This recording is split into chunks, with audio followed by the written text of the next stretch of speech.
Hello everybody and welcome back to another episode of Combat Catchups on the Bottom Line. I've got a ton of exciting stuff to talk about today, so let's get right into it.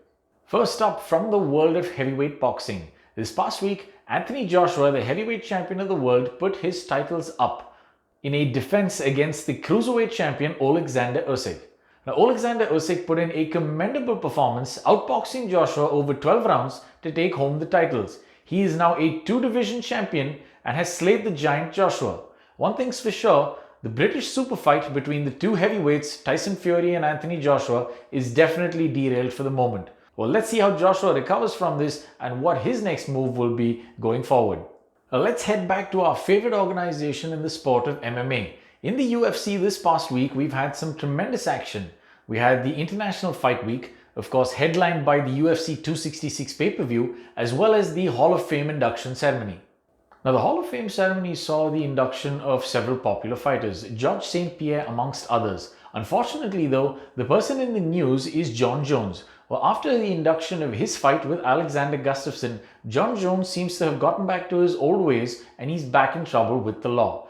I'm not sure what the charges are just yet and how that story will unfold. All I hope is that we can see Jon Jones back in the octagon at heavyweight. Now, on a more positive note for the UFC, the 266 card delivered in every sense of the word. If you've missed out on the action, here are some of the highlights that you can look forward to. Chris Daukaus took home his fourth consecutive knockout victory in the UFC. And I hear that there is a matchup in the works for him to take on Derek Lewis, and that sounds like a very exciting matchup to me. I'm looking forward to it. We'll stay on top of the story and keep you posted. Another fight to look forward to was the nail-biter between Magic Marlon Moraes and Merab the Machine Dvalishvili. Now, the Machine actually withstood some early adversity and came back in emphatic fashion, taking home his biggest win when he finished Magic Marlon Moraes. Now, moving into the main card, we had 5 absolutely fantastic fights lined up. However, I'd like to focus on the 2 that caught my attention the most. First up, of course, Nick Diaz versus Robbie Lawler. Now, while the action lasted just 2 rounds, it was hectic and frantic, and it was everything that I expected from a Lawler versus Diaz fight. Now, the only surprising bit of this was when Lawler knocked Diaz down and asked him to get back up, Diaz chose to stay down, ending the fight in Lawler's favor. Now, I'm not sure how Nick Diaz is going to recover from this and what lies ahead, but we'll keep on top of it and keep you posted. The real talking point though for the night was the main event. Alexander the Great Volkanovski, who defended his title against Brian T. City Ortega. Now, Volkanovski dominated a majority of the fight.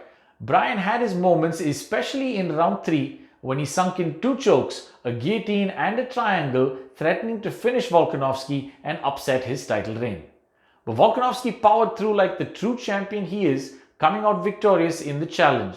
Now, at one point, the guillotine was so tight that Volkanovski admitted that the thought that he might lose the title actually crossed his mind. That was an absolutely fantastic main event, and no wonder it took home the honors for Fight of the Night. Do check out the action, it's worth a watch.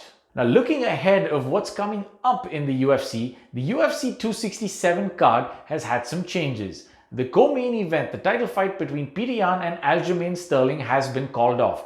Aljamain has not yet been cleared by doctors after his spinal surgery and seems to need more time to recover. Not to worry though, we've had another challenger who stepped up to take his place. The title fight will be contested for the interim bantamweight title, and taking on Peter No Mercy Yan will be Corey the Sandman Sandhagen. I mean, the obvious choice would have been TJ Dillashaw, but I think Dillashaw was not ready to go at such short notice. He's still recovering from his last fight, and up steps the Sandman. Peter Yan has run through most of the bantamweight division, but I don't think he's faced anyone of the level of Corey Sandhagen just yet. This one has actually just gotten so much better. The 267 card looks to be power-packed as ever, and I can't wait for it. I hope you're going to be tuning in, because I will. We'll keep bringing you news and updates. Thank you so much for listening to me today. I will see you in the next video.